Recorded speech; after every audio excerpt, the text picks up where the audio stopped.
Okay, here we have the Ikari stick here. It's set in the purple mode. It's kind of hard How's that going purple, right? Look at but that. it is purple. There's always something. There's always something. See, there's always something that screws up, and that was it right there. I'm going to be talking about that in a second, though. First of all, welcome, everyone. Welcome. Stephen is at a Christmas party today, but we're joined tonight by Frank from Retro Rewind once again. Retro Rewind. It's a tongue twister, yes. It is, especially for us Italians. You can't get anything going here. So, Frank, I want to thank you again for joining us. We'll be doing some giveaways, so that you guys know. Frank has some giveaways. I'm going to be giving away some stuff as well today. It's Christmas, right? December? Some giveaways? Absolutely. Okay. We are going to be doing some trivia. So, it's not going to be that so easy. There'll be some trivia associated with that. We do have a lot of people here in the chat, so real quick, we'll go through some of the people. We have Paul Rodundo, Jason, our resident AI, Pliskin's Run, Biggie D's Arcade, Stephen M, Iceman, Jennifer White with Kickin'it. God, you have your glasses? I don't have my glasses. I'm doing my best here, people. Zapadoids is here. Electric Adventures is here. What's up, man? From Down Under. JLS Gaming. It's always good to see JLS here. TMCNY is here. Now, Lord Vader, this is what I wanted to talk about real quick, Frank, before we get into our stuff here tonight. So the first post I had here this morning when it came in was I got Lord Vader saying, "Hi, Glenn. The GRS Super Joystick doesn't work properly in the SNK 40th Anniversary Collection. In SNK mode, the rotation works, but you can't move diagonally.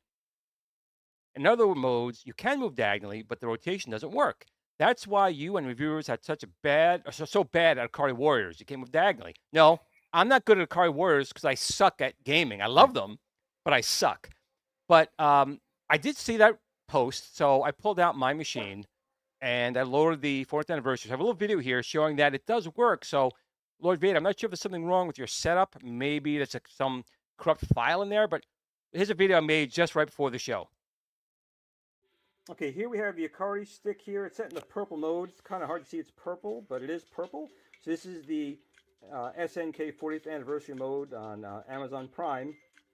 And here's the game right here. And it's hard to show everything because I only have one set of hands here. Oops, zoom in. So I'm going to start the game. And the issue was he was saying that it couldn't go in diagonals and turn. But I'm going to show you that it is working okay. Get the game started here.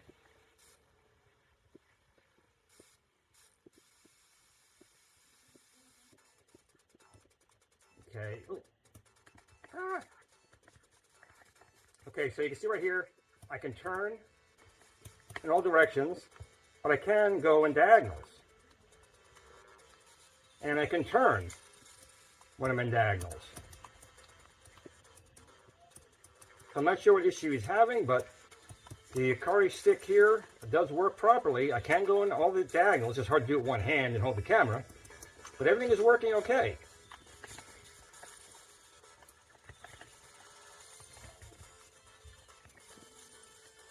Here's a diagonal, there's a diagonal, diagonal, turn, shoot.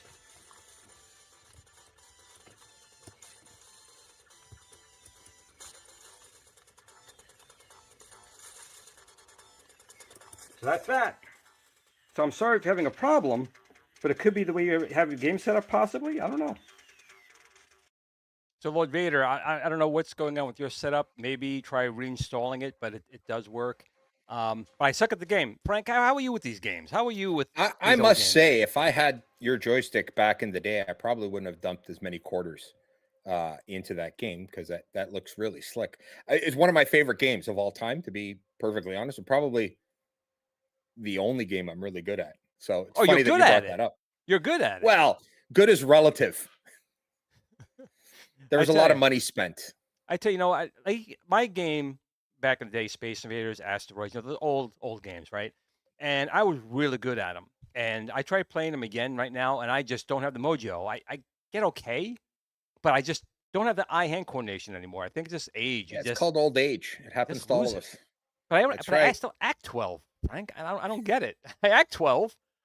I don't know. Yeah, we just have more disposable income now, as opposed to a regular 12-year-old. That's Well, the difference. we did, but now with the inflation so high, I go to the store, buy eggs and milk. It's like $26. So it's not so disposable anymore. Yeah, But that's that true. you can help with that tonight. You said you had two $50 gift cards you to give away today, or gift. Two of them. Yes. So we'll be doing Gift certificates. Gift certificates. Correct. That's right. So we'll do some giveaways a little bit later. I just want to look down in the chat real quick, make sure we're saying hi to everyone here, and we'll get into stuff with Retro Rewind here. Oh, yep, yes, of course, yes, free stuff. People always like free stuff. Why They not? do. Yeah, absolutely. I'm in a charitable mood. Let's do this. Yeah, it's the holidays, right? That's the whole point of right now. Absolutely. You get a little giving back to the community, and we're both going to do that. But don't give a cold. Don't give a cold. No, those things you don't have to give away. You keep that to No, yourself. and I must preface that employees of Retro Rewind are not allowed to win, because I already see one person in the chat. We got it right here. We got Pliska's Run saying, yeah, he's pretty broke. He's pretty broke. Now, right now, I'm like just drained.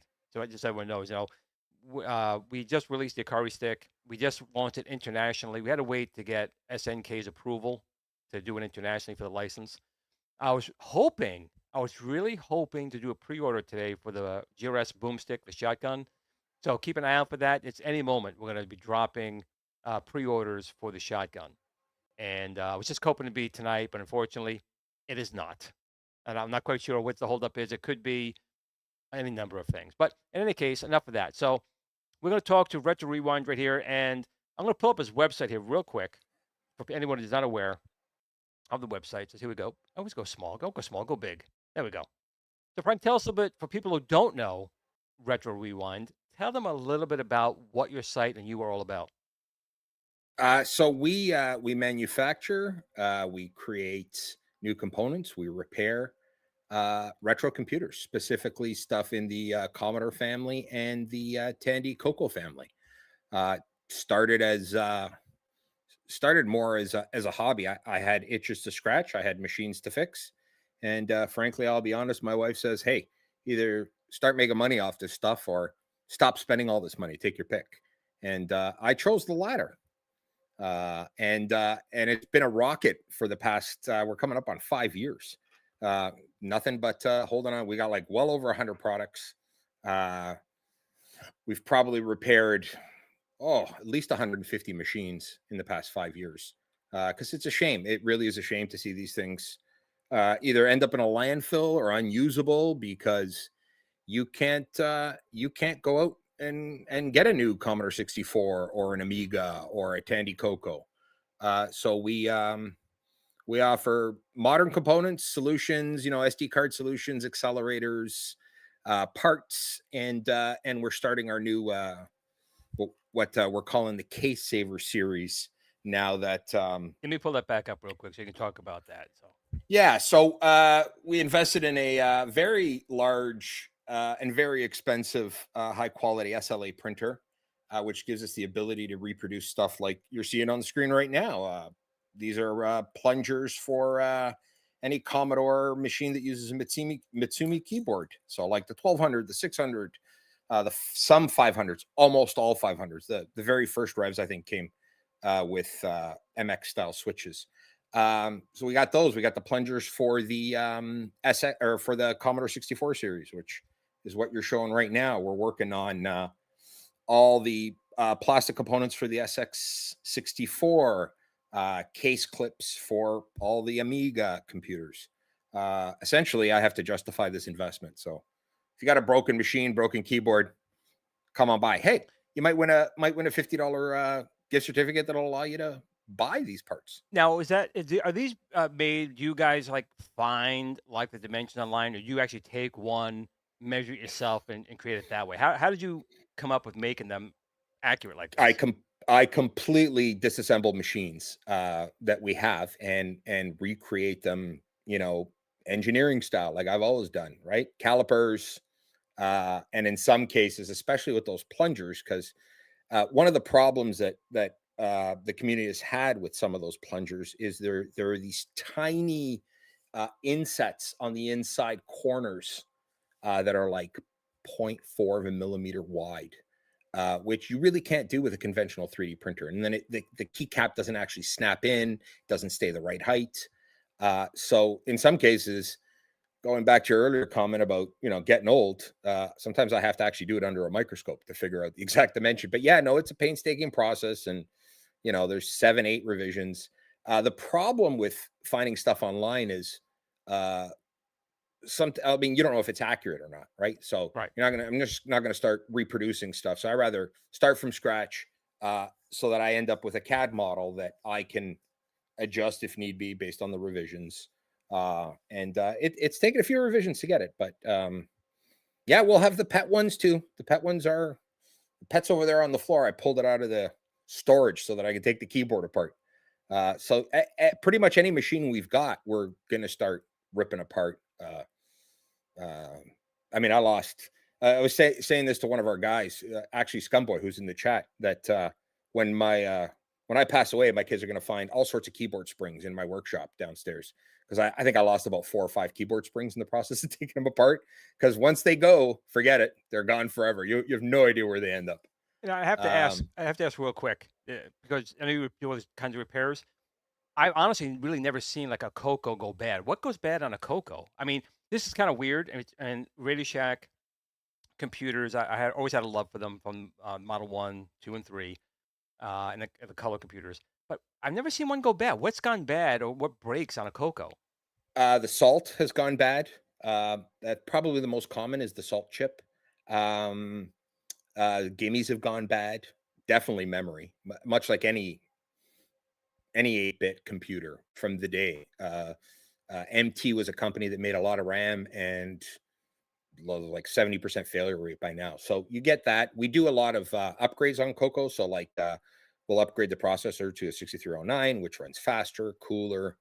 We're working on a. When you do that, for going for that processor, does it affect timing for games? So not really, but because it's fully backward compatible with the 6809.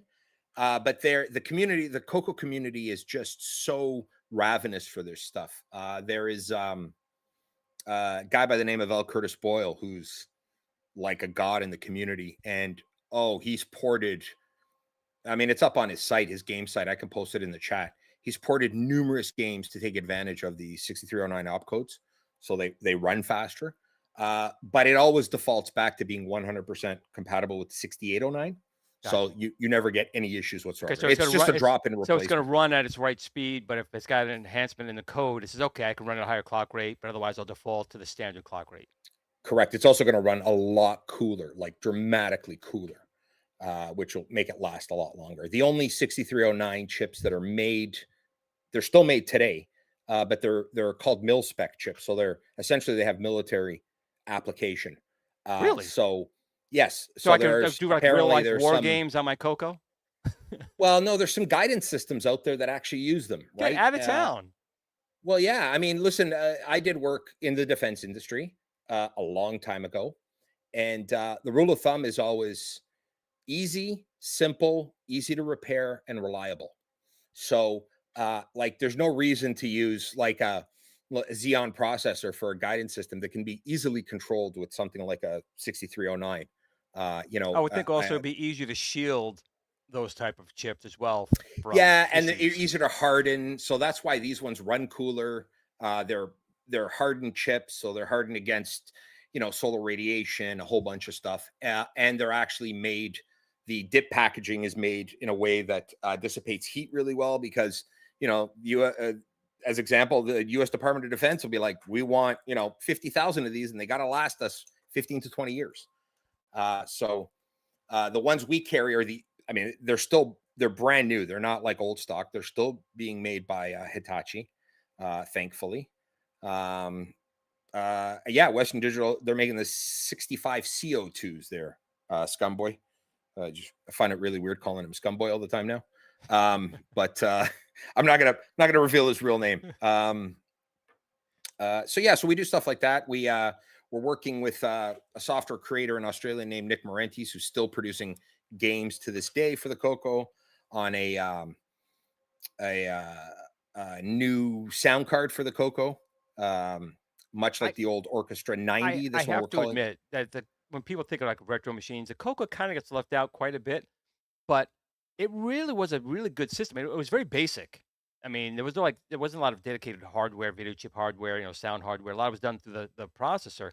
Correct. But when I had the TI 9948, that was my first. My cousin and friends all had TRS-80s. They're playing Kong or the King, I forgot what it was called, and Polaris. Yep. Really good games. A Bug, which was like Ladybug. They had some really, really good games. But I feel that the Coco really doesn't get a lot of love. It's trash 80s, what they call it. But it really was a pretty remarkable machine for the price. Absolutely. It was one of the first 8-bit computers that supported multitasking, for the love of God. OS 9, and right? There's Nitros. It was a derivative of OS 9 that did it. Nitro OS 9, which is still being worked on by Curtis and I forget the other guy's name. I think it's Dale to this day. Like they're still updating it and releasing it. So we do. And because of you pointed out the fact that most of the stuff that you wanted to do was an add-on. So the sound, you had to get the sound card. So we sell like the Coco SDC, which is right there on the third one across, which is essentially an SD card solution for the Coco. Slap everything in there on an SD card and you're off to the races. And like the entire catalog, I think it's like 3.5 gigs in size. So you could literally just have everything on your Coco all the time. I'm surprised there was that much to fill up that much space. Yeah, well, like I said, there's still very, very active group of people creating new hardware and games. Like Nick Marentes releases at least 4 or 5 games a year. And he has been since the 80s. He's still doing it to this day. He does it all like an assembly? Actually, funny enough, he actually does it all on an Amiga. Really? Well, I mean, he also does a lot of games and a lot of work in the Amiga community. But yeah, I mean, it's countless games the guy's releasing all the time. That's pretty cool. So the Coco SD, I actually had the multi-pack. I don't know what to do with it. You can put the 3 cartridges in. Yeah, the MPI. I lost that. So I had a Waco tablet. Who knows where that thing ended up? That's one good thing, a bad thing about me. I know it's here somewhere. Just don't know where. Yeah, you'll find it one day when you don't need it. You'll find it. Probably, yeah. Probably sell my whole collection, or I'll drop dead and Cole will throw it in the garbage, and then it'll turn up. I'm people that think I'm joking. The day I drop, people better get to my house because Cole will literally just take it home and throw it in the street. He could care less. And I'll be crying from above. It'll be a horrible, horrible day. Horrible It's funny you say that. I attended a retro computer convention earlier this year where there was a talk about this exact thing. Like, what do you do with your collection when you pass away?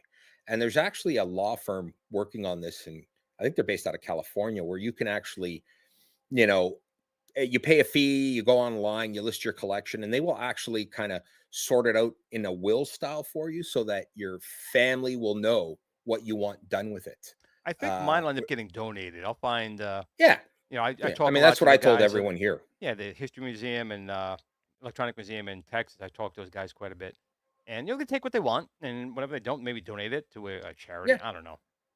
Yeah, or a users group. Like I've identified like the Glenside Computer Club, which is the big Coco one out of Chicago. They can have all the Coco stuff, and T-Pug here in Toronto, the pet users group can have all my Commodore stuff, that type of thing, right? You want to keep it going. The last thing we want is the stuff ending up in the garbage. It's the last thing you want. Yeah, that's like the true nightmare for me. To end up in a landfill somewhere. And there's so much that is. People just toss stuff away, or they thought it was broken. Maybe it's just a power supply or a video cable.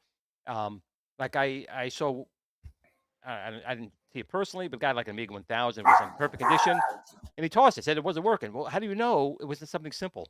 You threw away that Amiga 1000, beautiful 1084S monitor, the whole 9 yards. It's painful. It's painful. God, you're killing me inside listening to this.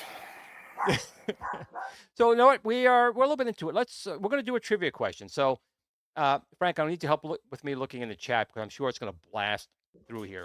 So we're going to ask. I'm going to do my best here. I'm going to use the bottom part of my glasses here. I'm showing my age.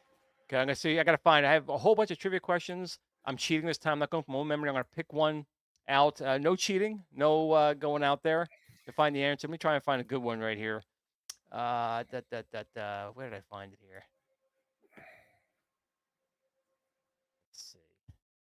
I don't want to get one that's too hard either.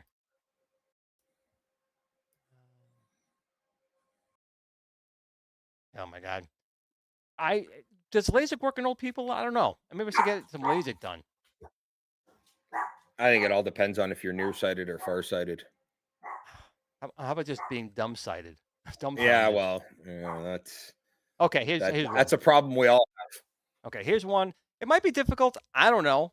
I wouldn't have known this question, but here's the question. And we're gonna watch the chat, and the first person obviously gets it right will win a. What are we gonna give away first? $50 gift certificate. Let's do it. All right. So, what is the name of the video game? What is the name of the video game that originated all of your bases belong to us?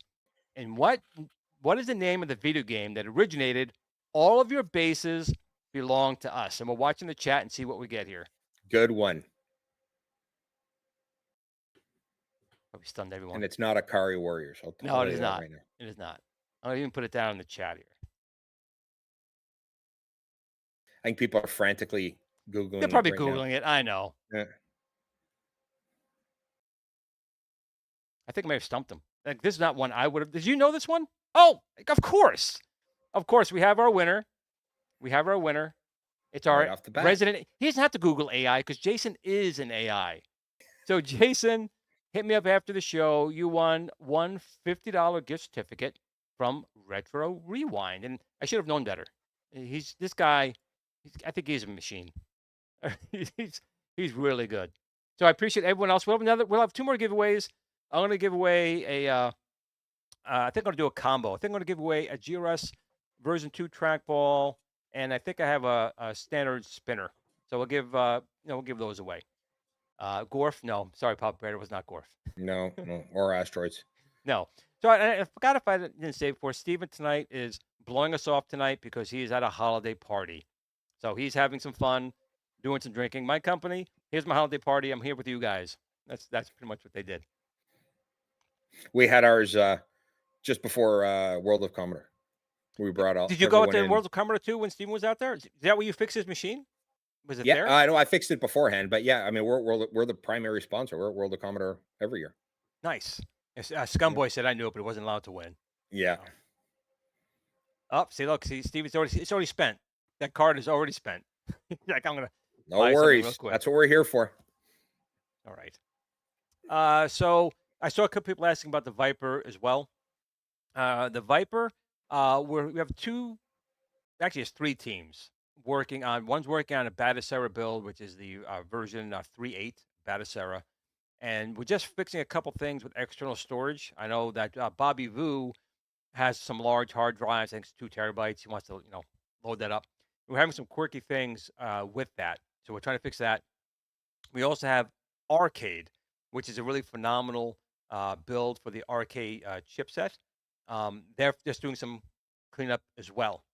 Now I know, again, our chipset is a 3566, which is a chipset that's better than what's in the II Arcade and better than what's in the At Games Legends Ultimate. So it's superior to both of those. But I do know there's some things coming out now that are with the 3588. Now the reason we didn't go with the 3588 out of the gate is price. We're trying to keep the Viper initially as a low cost, under $40, with performance that's better than iArcade or the iGames, and it's got really solid performance in there. But it is not going to be the same level as a 3588. So we always made the Viper as expandability in mind. So I may actually do a Kickstarter to get it out faster because, Frank, I'm not sure how you work there. We kind of operate where we take the money we earn from one project to dump into our next project. That's why we don't make any money, because we don't charge a lot to begin with, and we do that. So I may start a Kickstarter to try and kick that off faster to get a 3588 for the Viper. Again, the original point of Viper was for the Build-A-Cade.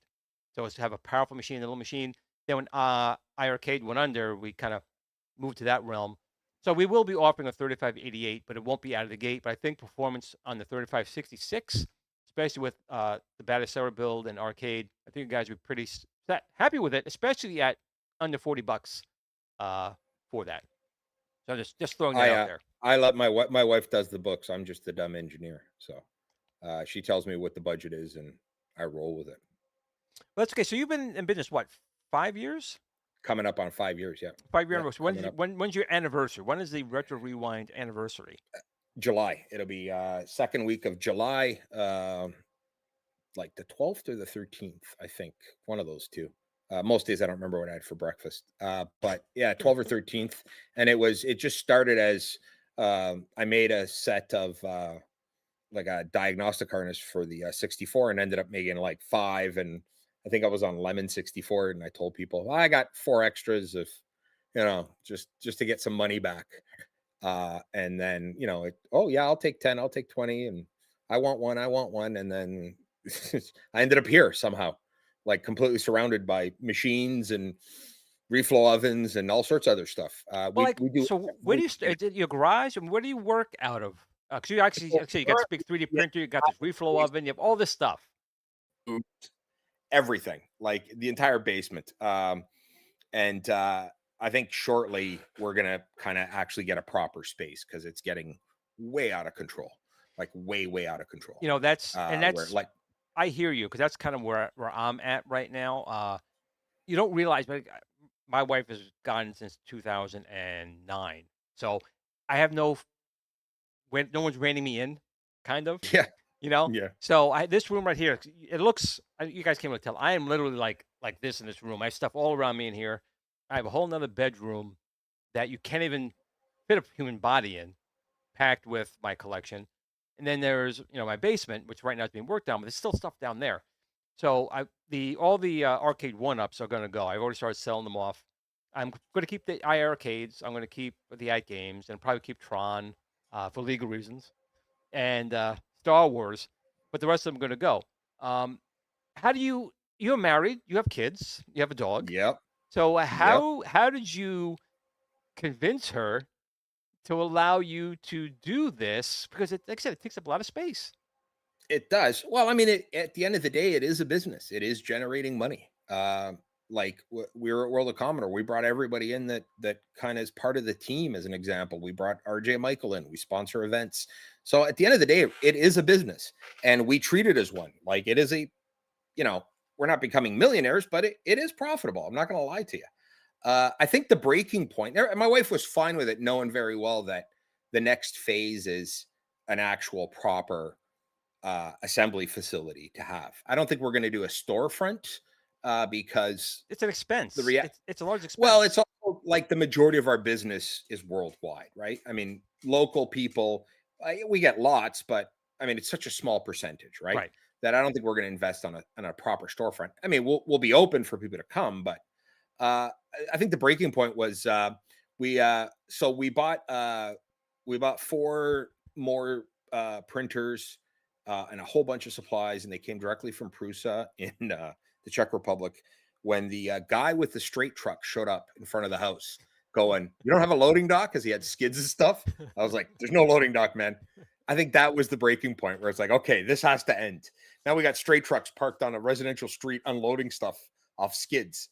Probably your neighbors going, "What the hell's that guy doing over there?" The guy's like, "You don't have a forklift?" I'm like, "Forklift? No, they're my arms, man. Let's start lugging these boxes in." So, and as Scumboy says, it's easier to ask for forgiveness than it is for. Well, it is in permission. so many ways, and I always play this joke was when the woman always says, "These shoes? No, I had these shoes. Or this dress. I've had this dress." When you know for a fact they didn't. Same thing. What? This Star Wars cabinet? It's been here for years, babe. What are you talking about? Yeah. That's listen, I'm blessed. I'm not. I mean, we've been together a very long time. The fact that she hasn't killed me yet is miraculous. And she's always, allowed me my indulgence, and same with her. And I mean, she's part of the business. She knows it's a business, and it's run like one. And it is chaos, and it's been chaos for a few years. But I'm sure she also realizes it's a business, but it's also kind of a hobby for you. It keeps you busy. You enjoy that aspect of it. So I assume she also likes her time for herself. Yeah, of course. When You're away. Course. Absolutely. And you're not out in a bar. You're not out doing who knows what. She knows where you are. So she tells her friends he could be at a pool hall or he could be with hookers. He's not. So, and at the end of the day, there's money in the bank account, which is, I guess, really helps. Important. It's important. Yeah, it smooths over any rustled feathers. Right. But you said you have kids. How old are they? In college right now? Is college paid for? Are they out of the house? Are they in the house? One is done. One is completely done. She's 24. Out of the house, yes, but she shows up all the time anyway. I don't think you can really get rid of them. And the other one is 17 and getting ready for school in September. So all that money, it helps. It does. Yeah, school's not cheap. It does.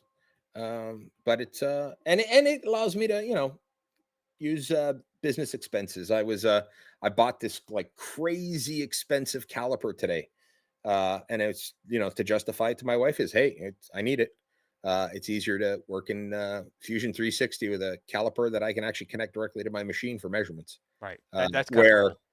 Be a lot harder to spend $700 or $800 on measurement tools unless you could justify it, right? So right. Real quick, I had a chat come by from Biggie D's Arcade saying, why get rid of the arcade one-ups? Easiest way to answer that is because of my and arcade one-ups. We're like oil and water at this point. They did some very shady things to me, and I'm trying to end. 2023 ended really with a huge blow between myself and arcade one-up, and I want to kind of start 2024 on a clean slate. I just want to be them out the door. I understand people saying it's a new organization, new people, but you still can't take the. I followed that from a distance, and that was quite a shame what they did to you there. It was, and it's almost like your best friend came in and like stole your wallet, your wife, and your dog. It's one of those things. So I want to move on. I want to start a clean slate. I want 2024 to be a clean slate. I have a lot of new business partnerships I'm working on right now. I have one now with New Wave Toys. I had one with Arcade, II Arcade. Unfortunately, they went under, but we're still going to support them. We're still going to make new stuff with the II Arcade to continue it along. I have a partnership with New Wave Toys that is going to blossom, I think, after I think the thing that come out with soon will be a success in 2024, the first product. And that's what I'm going to build on top of that. And I have another company in California that does some things as well. So I'm working other things. And I don't really need, honestly, I think Arcade One Up itself is kind of a dying brand anyway. I think they had their time. They have not increased their quality enough. I don't think they've increased the machines and different products across the line. And I think they diluted too much. I think that's like even Sega had that problem. They were delivering quarter scale, full scale, big size. Then they had the small machines. They diversed way too much. and got away from their core brand. It's like Sega. Sega had their Saturn, they had 32X, they had the Genesis, they had the Sega CD. They did all these things, and by the time the Dreamcast came around, people were just burnt out. It was just too much. Very long story. We'll stop it. We'll stop it there. Let's cut that out right there. So I think we'll do now is we'll tell Steve if he's listening, we're having a great time without him. So maybe, Frank, we can have you on every week, and we'll just keep him I'm out. down. You're still Canadian. Well, he can come fill my shoes here at the shop while I do it. That'll be a fair deal. Now, not sure I want him near a soldering iron, but still. Just to go off topic for a second here, because this one kind of caught me by surprise. Have you heard about this Godzilla Minus One? Have you heard about this? So my son actually, I think it was earlier this week or late last week, started talking about it, and we kind of went into a deep dive. And it's actually quite amazing how this thing has taken off. Well, it is, and I haven't seen it yet. There's not a theater around me right now that has it. But I mean, it came out of nowhere for me. I was just on YouTube, and I saw my normal guys. Like, I love the Critical Drinker. I think that guy's hysterical, and a couple other people I watch. He's talking about Godzilla Minus One. I'm thinking, oh, that must have been an old, maybe from the 50s. I never heard of it. And he's going on and how this thing is like just came out, and it's like a 9.5. And every review I'm seeing is like it's a 9 or better. I mean, no one's below a 9 on this film. And the key point is it's really not. They say not necessarily a Godzilla film, and Godzilla's obviously in it. He's a part of the story, but it's just a good story overall. And I agree with their take is that Hollywood doesn't know what the hell they've been doing lately. The stories have been abysmal. It's woke. It's just a mess. So I'm dying to see this film. Now, you haven't actually seen it though. I know we're actually going to go see it tomorrow, me and him. Me and so there's a theater carrying it by you now. There is. Actually, there's a few here in Toronto carrying it. And it's a fantastic story because clearly they didn't have all the marketing behind $15 million, big budget. Soup to nuts. Yeah. $15 million they made this film for. Yeah, Marvels it was looks fantastic. Almost $300 million for the Marvels. I don't know what it cost with budgeting, and it was gone. It's done. They made, and then they'd Wish spent like $150-200 million on that, and it made like nothing. Not even as much as the cost to make Godzilla Minus One. And this film, and there's another film too with some boy. It's an animated film, boy in a crane or something like that. Supposedly that's doing really well. I haven't seen or heard of. I just heard about the other day. Right, Godzilla's like #1 out of Japan, and then this other one, it's a boy in the crane, I think it's called, and it's an anime, but apparently that's doing really well as well. So there's two very low budget films coming out of Japan, which Japan's never really released anything great over here. I mean, we've seen Godzilla films and films of the like, but this is going to be like I think a huge wake up call. And I take my hat off to Tacoma. I think it's how you pronounce the company that made the Godzilla film. So I'm dying to hear your thoughts about this when you go see it. Let me know what you think. I want to see it, but it's not around here yet. I was a big fan as a kid. I mean, like Saturday afternoons, 2-3 o'clock, the local public broadcaster here would show like, old Godzilla and Mothra movies and stuff. Right. So I was a huge fan as a kid, and then was quite disappointed with the 2000 remakes, because they did seem a bit too Hollywood flashy based on what you're used to.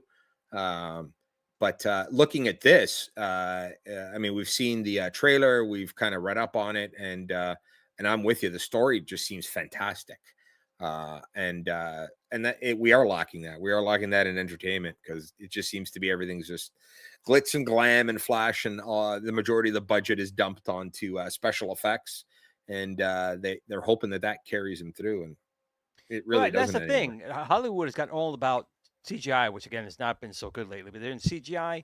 They don't invest in the characters, the stories. That's why these movies, even if they're decent, you walk away, but you may enjoy it at the time, but you forget it.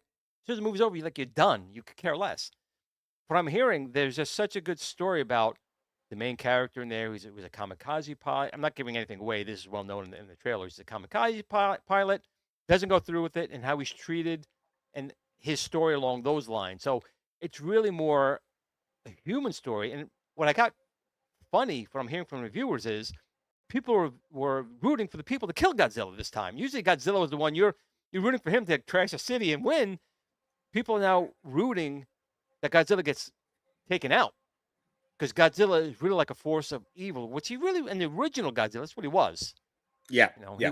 he was someone to be feared, not someone to be, you know, his son. And they're playing kickball with a rock type of stuff. You know, kind of got Yeah, I stupid. know. And they were able to control him in the earlier movies and use him for defense purposes, Right. type of thing. But it's nice to see a different spin on it. Right. What I think we'll do now is I'm going to do a giveaway. I think you did one. I think I should do one. What do you think? Why Think it's not? good? Okay. So give what me the inside scoop because I want to win it. Okay. So this is going to be for version 2 trackball. So it'll work in the arcade 1-ups. You know, I got to get rid of my arcade 1-ups, you know, stuff, get the stuff out of here. So this will be for an arcade 1-up. It's going to be a trivia question. So pay attention. I'm going to put it in the chat as well. Let me get it over here. I've got the chat turned up to Okay. 32-point font. I can see it now. Okay, I'm going to put it in the chat and say it at the same time. So here we go. Both first announced in 2006. Name one of the first 2 non-Nintendo characters to appear in the Super Smash Brothers franchise. Name both. I want you to name both of the first 2, both of them, to win. I'm going to be a hard ass on this one. I think I know this one. Let's see if I'm right. People are typing. I know it. I can hear them. No, it's from your mind. Don't be cheating. Don't be going cool.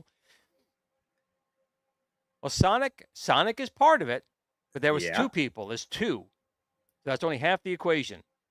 Who was the other person? You have to get both. I'm seeing lots of Sonic. Oh. Okay, we got it right here. Oh. Yeah. Well, Scumboy doesn't work for me, so he can win my thing. He wins. Yeah, so he can win. Scumboy got it first by naming both at the same time. It was Snake and Sonic. Very good. So Scumboy, I'll know your real name. Send me an email at glensretroshow@gmail.com, and I'll get you out that trackball. So congratulations, Scumboy. That one really wasn't easy. Sonic was, I think, a well-known one, but I didn't realize Solid Snake was one of them as well. But wasn't he on the cover art? I'm pretty sure he was. He could have been. You know, I was never big. My son was into Smash Bros. I was never into that. And it drives me crazy. They say Smash Bros. And a lot of people say Smash Bros, but it's brothers. He's like, no, it's not. It's bros. Generational thing. It's not Mario Bros. Come on. It's Mario Brothers. But that's right. So we made Scumboy happy. We got some congratulations going out there. So definitely congratulations to you. So tell me, Frank, what you're doing right now. What are some things coming down the pipeline? Tell us about some secret projects you guys are working on. Is there anything you're doing that hasn't been announced yet, but you guys have been working on for a while? It may be nothing. Say, Glenn, I got nothing. You stupid question, but I like to ask it. I'm just trying to think if what I can talk about. How's that? So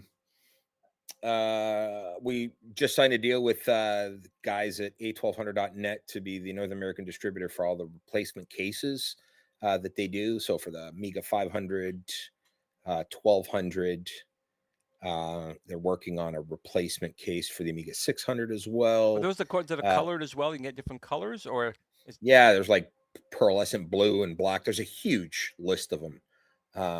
So we just kind of literally like earlier today finalized that deal. Working on the new sound card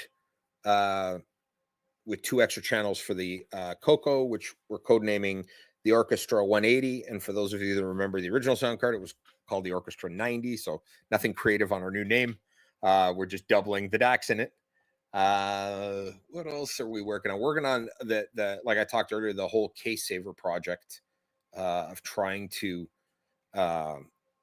give consumers parts in an easy way to fix their own cases.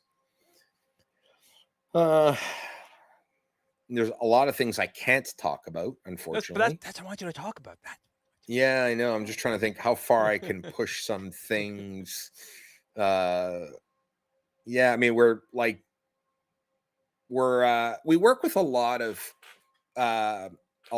developers in the community, and we give them the ability to manufacture and produce stuff for them. So we do a lot of that.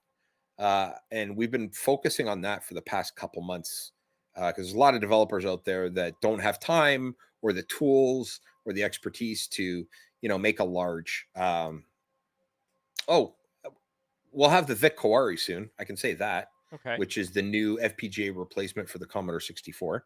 The replacement for the VIC 2 with HDMI out and a few other neat That's features that pretty it's cool. got built in. It is very cool. It is incredibly cool what Randy has done with that product. It was much needed. We're working on recreating the CIAs for the Amiga. That's kind of an off and on thing. It's more of a when I've got free time to. There's a lot of reverse engineering going on there. A lot of looking at analyzing a lot of lines and try to figure out how we can recreate that. And we're working with a few people on the Amiga 40th celebration, which will be happening not in 2024, but 2025. That?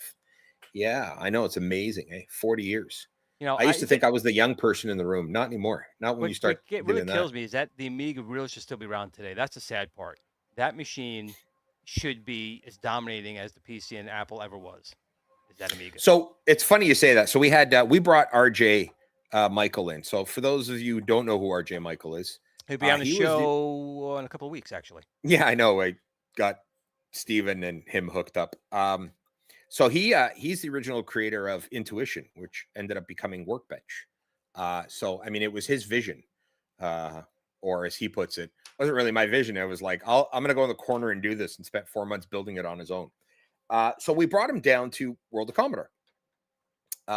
And Frank, I know that Scumboy and Jason Warrens, who are in the chat, were there.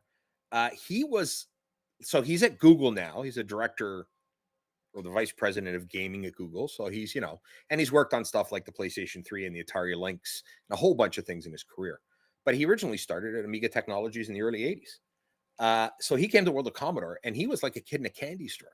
So here's a 67-year-old man who I swear I saw skipping on his way to talks because he was literally blown away that we had almost 900 people at World of Commodore, and that there was so much interest still in a machine that he thought, it always held a special place in his heart, but that there's still such a huge community and following.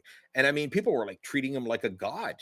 And if you know RJ, and you'll see when you interview him, he's like a what's the best way to describe? He's like a 60-year-old hippie. Like he's just a free spirit. Like he's a great guy. And I've known him a number of years. He's a very nice guy, and hippie is a great analogy. Yeah, right. And I mean, I'm using his own words. Here's a guy who was literally like, oh, I'm going to this talk, and he would like skip away from our booth, literally skipping. And I was like, he was having the time of his life. So after that, it was actually his idea. He says, you know what? I'm going to start reaching out to everyone who's still alive from the original Amiga technology days. So when they built the 1000, so that we can put a show together for the Amiga 40th. And I was like all in, right? So I'm like, sure, whatever you need, we're here for you.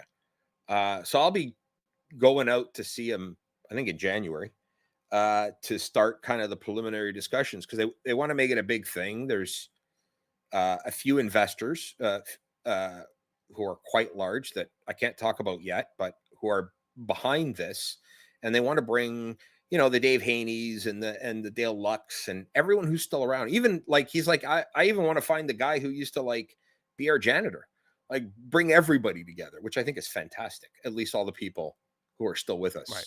Right. But so we're working on that, which is a huge undertaking. But I think it'll be fun, to be perfectly honest with you. I agree.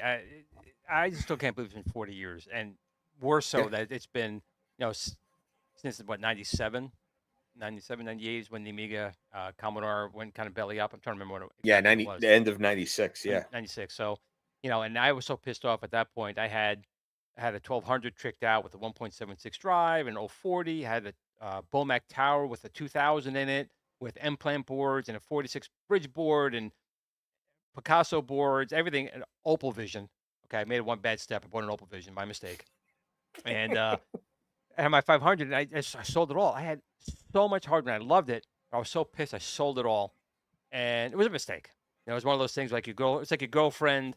You saw her cheating on you, and you threw all the stuff away. Then she came back, and you're like, oh, I shouldn't have thrown that stuff away, but I Yeah, did. and then you have to like try to just like I bought I tried to rebuild my childhood collection when I was a kid. I ran a BBS for a frightening long time. I mean, I closed my BBS when we started this business, as an example, because I just didn't have time for it. But as a kid, first BBS I ran was on a Commodore 64, and I had a CMD, a Creative Micro Designs 40 meg hard drive, Nice. and that was long gone, right? I mean, from my childhood. So to try to rebuild that, frightening how much money I paid for this stupid hard drive, this 40 meg hard drive. It was in the four figures. Let's just put it that way. Well, I remember it was 10. Was it 10 meg back then? That was $5,000 or $6,000 for the Yeah, TRS-80s. Insanity. But to say that, $1,200 for a 40 meg hard drive in today's day and age is a bit insane. But some of these things are just so hard to find that, you're going to pay for them. That's for sure. You're absolutely going to pay for them. For the video toaster, I would love to use at a local. I used to use it at a local TVAC station. See, I went to the World of Amiga show in New York, and the toaster people there, I talked to them a lot of times. But then there was Opal Vision, and there was also DC TV at the time. So DC TV, and they're like, why would I want to buy a toaster which was composite, no matter how nice it was? Opal Vision was going to do the same thing and be digital, analog. I'm sorry, RGB. RGB, Like that's what I want to get. So I buy the Opal Vision. I got a karate game on there, and then sorry Australia, you let me down, Australia.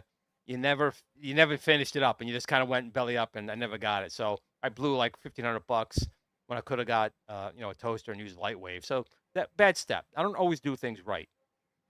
Speaking, I'm not. It's funny you say that. Yeah. Speaking of Lightwave and the toaster, the two people that opened World of Commodore this year were Bruce Boxlener and Steven was telling me. Yeah, and Claudia, I forget her last name. So yeah, I mean that whole tie-in of they were talking about Lightwave and the toaster, weren't they? Well, they were talking about I don't think they didn't get technical, but they were talking about the how revolutionary it was for its time, the special effects, and that it was done on an Amiga. They knew that, and Bruce at least was amazed that there's still all these people that get together. I mean, most of the time it's just an excuse for all of us to get together on a weekend. But I mean, we had people like Paul Resendez flying from San Diego. Those of you in the Amiga community know exactly what I'm talking about. Avil, essentially, he's the guy who reverse engineered and recreated the 4000 with Chucky and the 3560 boards and all that stuff. So I mean, it's a big deal, and to have them comment on it was fantastic. I mean, at least the first season of Babylon. I think it was just the first season. It was a pilot for sure. It was the pilot was all Amiga. I think the whole first season did. And the first season was partially 2000. Some were actually. I always love this.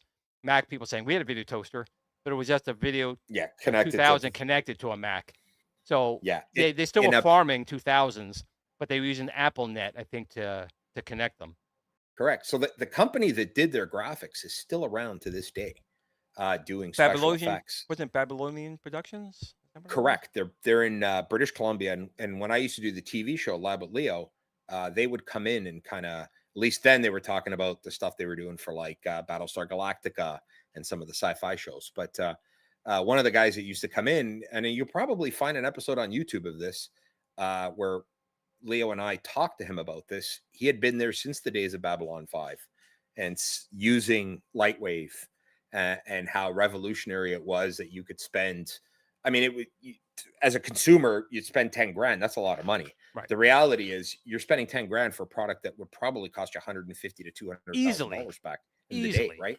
So it made it much more affordable for small businesses to get involved, which is a great story because they're still to this day doing special effects in movie and huge. Yes, Leo Laporte, you are correct, Hobby Hens. It was Leo Laporte. There you go. It is amazing. It's amazing. And 4 years on TV with Leo.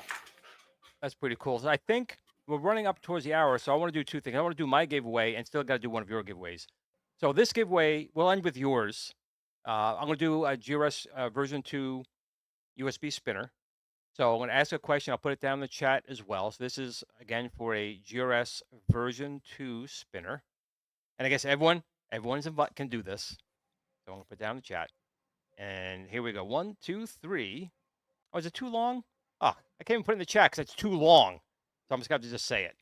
So what pioneering 1980 video game was created?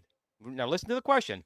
What pioneering 1980 video game was created in part as a response to a shooting games like Space Invaders and created by 22-year-old Toru Nawatsu? Don't actually pronounce it right.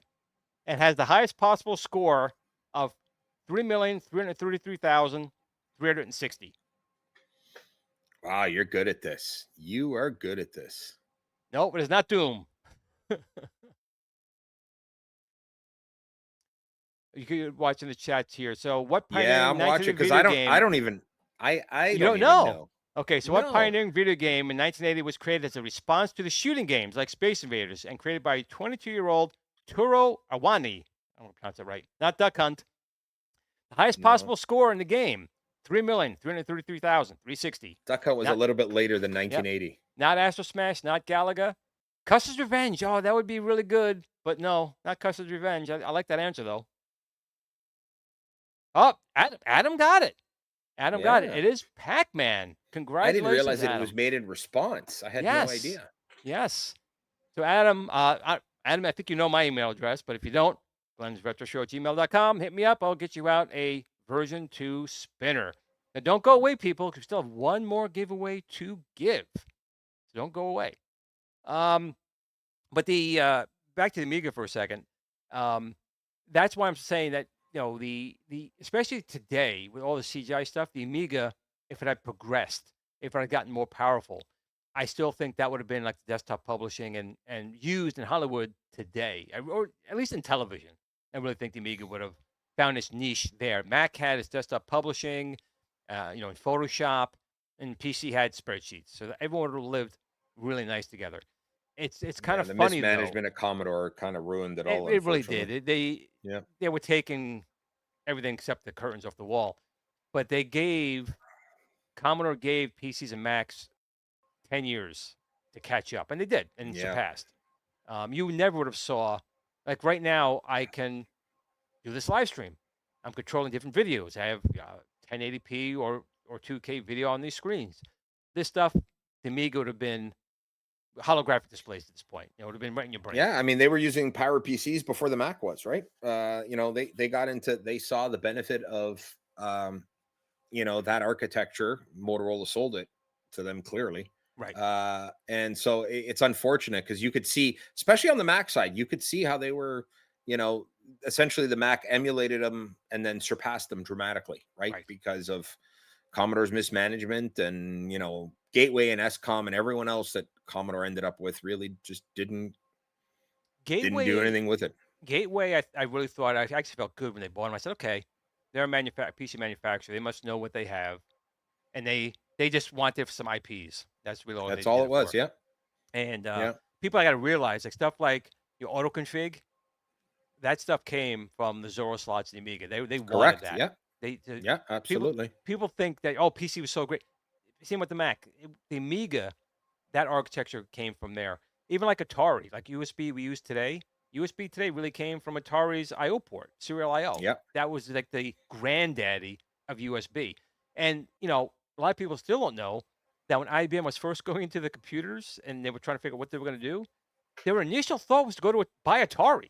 They were going to buy Atari as a whole and use their computers as the IBM PC using that kind of technology. Of course, they didn't, but they came real close to doing so. If they didn't go with plan, and actually, you know what? They probably should have. There would have been less chance of the clones and this stuff taking over the way it did today. It would have been more proprietary tech with Atari than it did the way that they went. I'm just trying to find a good question here so we can have a really good. Is it the same thing as before? Same type of gift certificate you're giving away? $50. Let's do it. Okay, let me find a good giving stuff away at this point. Let's see. Oh, that was too easy. Oh, if I give that, would blow us up. It's hard finding one that's difficult. Okay. Okay, I think I have one here. So, and again, I can't put it in the chat because it's too long. But here is for a $50 retro rewind gift certificate. Hey, you got it. See, with a lot of practice, it doesn't I had to become a talk tongue really twister. slow. That and a lot of margarita mix. That helps, you know. Nothing wrong with that. Slows you down a little bit. All right. I'm gonna read it just the way they're putting it. What S video game series, the S co-created and published by Electronic Arts, allows users to create and customize virtual human beings, allowing full customization and control of their homes and their lives. It's called Human Beings. Come What is on, the- people. What is the name chat of should be this filled game? up already. What is the name of this game? And it's more like my life. I feel like someone is controlling my life all the time. No, someone is definitely controlling mine. There's no question about it. There's some alien kid in the And, future going, And "Oh, she's screw out. this guy." She's out with my kids right now. Up, we have a Yep. Pliskin's run. There we go. He's got it. Bam! You got yourself a $50 gift card, my friend, from Retro Rewind. So again, this Get is me the email addresses, Glenn, and I will email them their gift certificates. that works. And no, this is December, so next week and the coming weeks, I will be doing some giveaways regardless as well. But I really appreciate you coming on and giving me some giveaways. That was really, really cool. And Absolutely. And he's one like- other thing, on Boxing Day, we will be having a blowout sale. nice. So make sure you check right at midnight, December 26th, our site. There'll be a banner right up at the top. One of the things you're going to get is free shipping, plus some other goodies. Let's put it that way, financial goodies. So Boxing Day, retrorewind.ca. I'm going to put that right down in the chat here. I should have probably put that down in the beginning, but we got it there now. And where's my screen over here? No, I got too many things on my screen. There we go. There we go. So Frank's going to hate me because I'm going to send him some things, I think, and see if he can actually bring back to life a couple of things. He may make a couple episodes out of that. So For sure. it'd be There's no interesting. greater feeling than taking a machine that is 40 years old and seeing it work. There is no greater feeling on a personal level. When I fix these machines, yeah, you get frustrated and you bang your head sometimes for hours trying to figure out what the issue is. But the second you see that screen come up and everything works fine, there is no greater feeling in the I'm not going to ask you that. So out of all the machines you've currently worked on, like what was the one that drove you the most nuts, but you got it working? What was it? What machine was it? What was the problem? It was an Amiga 3000 that belonged to Amiga Love. I'm not sure if most your audience knows Amiga Love runs the AmigaLove.com website, which is a great forum and resource for Amiga users. And the problem is that the Amiga 3000 is a 4-layer PCB. So using A, the naked eye, or B, scopes or anything else, it's really hard to see if there's anything wrong in the middle 2 layers, which specifically are the ground plane and the 5-volt rail, which are sandwiched in between the top and the bottom layer. And it drove me nuts. Luckily, one of the PCB houses we use local to us has an X-ray inspection machine. So I cheated and said, "Hey, do you guys mind taking a quick X-ray of each layer for me and sending it to me?" They can and then X-ray. They can X-ray yes. per layer. Oh yeah, absolutely. So they do that as it is as PCBs are coming off the line. It's part of their inspection process, right? You do flying probes, you do X-rays. The whole process is automated when they make PCBs. I've done tons of business with them. And it was more like our account rep. I was like, "Can you do me this quick favor?" And the guy's like, "Yeah, no problem. Bring it in." And they can X-ray at depths, right? Much like they can with humans. Right? They can X-ray at depths too and figure out how deep they want to go and that type of stuff. And they do it with a PCB, which is fantastic because you actually get JPEG images, incredibly high resolution ones, of each layer. And then at that point, it took me about 5 minutes to find the problem. So what was it? What was it? Was it a ground plane? Was it? It was two rails. One I think that went to the Paula, and the other one that went to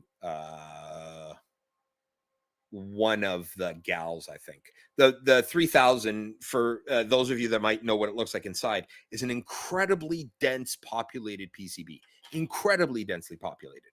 So the Varda battery syndrome that happens to all machines that have Vardas, specifically in the 3000, does a ton of damage because there's so many components around the battery, and there's 4 layers. And once it gets down in there, you can't see if it's eating away at a trace. You can't see if you might get continuity, but the trace is too thin that when you put it under load, it fails. As much as I love troubleshooting, again, I go back to this is a business, and sometimes we need to do things the most efficient way possible. Some might call it cheating. I just call it effective, right? You can't figure it out. I mean, clearly, I know the chips are fine. The logic's fine. X-ray the board, find the problem, fix it. Well, I know do you earlier think you said you do you have think you would have even found it without that X-ray? Would you have found those traces that were? probably, I would have just probably pulled the chips off and then pushed the load through the rails to figure out if they're going to fail, right? I mean, you go back to how you learn how to do things 20 years ago when you were in school, right? So it's like, yeah, it would have just taken me a lot longer to do because they're all through hole components. I got to take all the logic out. Anything that's on the 5-volt rail has got to come off the board. Oh man! And then I would just pump a whole bunch of current through it, and probably use an infrared thermometer to figure out where it's heating up, which means that there's too much resistance there, because of entropy, how things work. If it's got nowhere to go, it's just going to generate heat. Maybe even like smoke the board with flux and see where the flux burns off, type of thing. And these are all things that people did 40 years ago, and it's fine. And sometimes it's actually good to do it just so you remember how to do it. But in today's day and age, we got people say to us, why is it so cheap for like recapping a 600 or a 1200 or a CD32 or a 4000? They're all surface mount components. We're not recapping them by hand, man. Right. They go on the hot plate, the old caps come off, new caps go on, it goes in the reflow oven, it goes into the ultrasonic bath. It's an automated process, right? Because doing it by hand, I'd never be able to catch up. Are you kidding me? So that was a pain. That was probably the one thing that drove me insane. And generally the hardest machine to work on is the 3000 because 4-layer really, really dense. Even I forgot what the Really chips, the memory chips are called, but the chips are actually vertical. Zip RAM. Zip RAM. Thank you. Yep. Which was like, what? Zip packages. They had no room.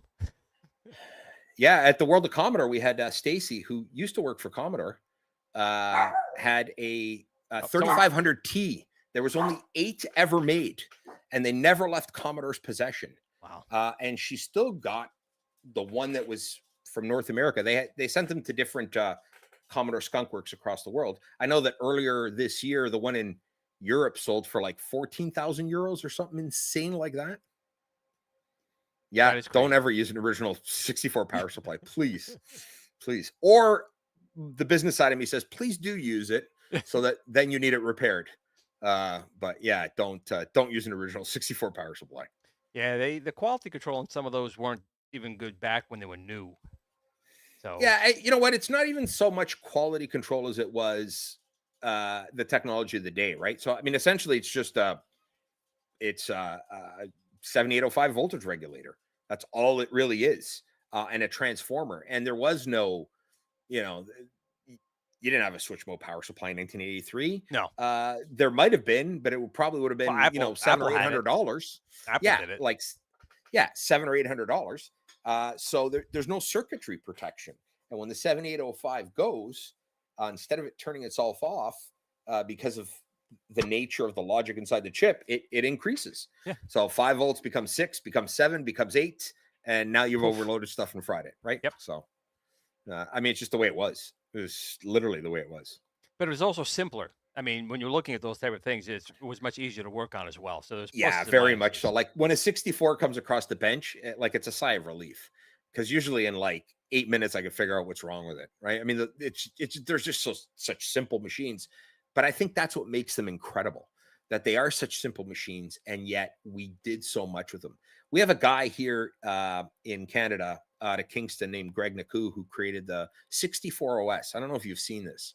So he's actually created a full-blown operating system, window management, mouse drivers, everything. He has taken GEOS on steroids. He's got picture editors, you name it. And he has squeezed so much out of the Commodore 64 that is absolutely mind-blowing. Stock. So normal processor, stock. RAM. No, completely 100% stock. C64os.com if you want to check it out, people. It's incredible. Well, on that note, we're going to end tonight's episode. Frank, once again, happy you came on. We're going to have you on yet again when Steven comes back. Yeah, But, or I could be. You can put me on the bench when he can't show up. If you need someone, this is a great way to take a break. How's that?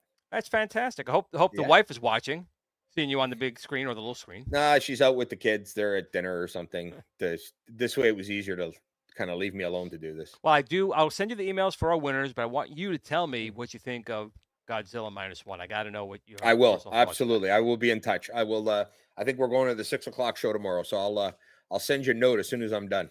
Excellent. And I want to thank once again everyone in the chat for joining us, and congratulations to all 4 winners tonight. Make sure you send me an email with your full name and address to glensretroshow@gmail.com, and we'll get the prizes The out to you mascot all. wants to say goodbye. There he This is. the Retro Rewind mascot. He finished his bone, didn't he? Yeah, of course he did. It took him about 20 seconds. Then he came running back down. Dad, you're embarrassing me, Dad. Yeah. Dad. He's good. He's good. I hope everyone has a fantastic holiday season too. That's it. A fantastic, safe one. We'll see you guys again next week. And actually, after this Monday, I go to work Monday, and then I'm on PTO. I get a little vacation time, so I'll be able to hopefully get a lot of my stuff going. The boomstick. Hopefully, we'll get a pre-order any day now. Keep an eye out for the GRS boomstick shotgun. But outside of that, I want to say thank you for joining. And remember, as fun as this all is, the Commodore 64, the VIC-20, the Coco, Frank, Retro Rewind, nothing takes precedence of our family and friends. Make sure you always take a moment to tell me you love them, because tomorrow's never promised. But outside of those times, what do we say? We say, game on. And have a good weekend, everyone. Peace out. If I can go out. Bye.